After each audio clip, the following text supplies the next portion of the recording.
I saw a great movie this weekend. My boyfriend said that I would hate it, but I actually did like it. It was Iron Man.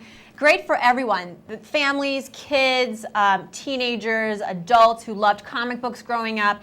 And actually, during the movie, a big surprise for me, I saw a little bit of Jim Cramer, a Mad Money bit, where you are downplaying, it's Stark Technologies, right? Stark Industries. Stark Industries, which is, of course... they paid me with a hat. I have a Stark Industries baseball cap. Now, tell me how...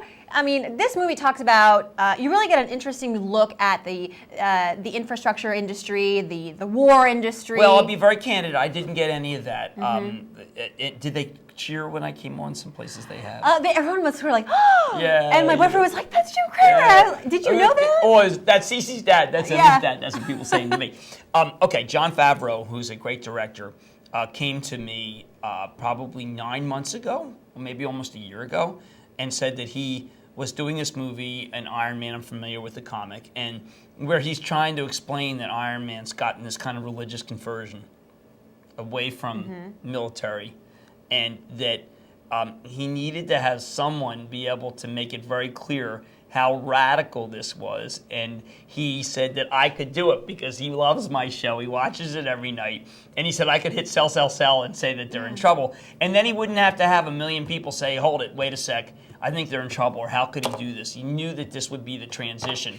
And he used me as a device to be able to say that the guy's lost his mind.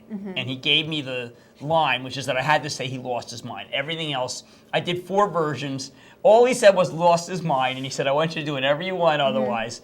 And I had so much fun doing it. And then I forgot about it entirely. And, you know, I figured I was cut out. I was in France recently, and I had all these posters for Iron Man, and I said, oh, well, I'm obviously not. It's too big. I'm obviously not in it. And up until the Wednesday before it opened, I was not sure I was in it until we were invited to a screening. I didn't get to go.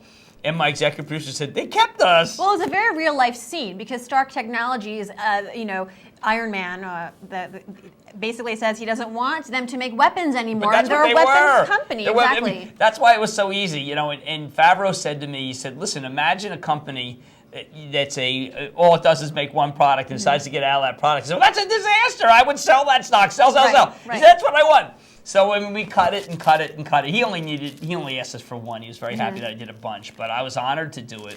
There was legal issues because we didn't know how they'd use it, and no one wanted to be embarrassed, but it turned out to be pretty darn good, and it's like the biggest thing that's ever happened to my show.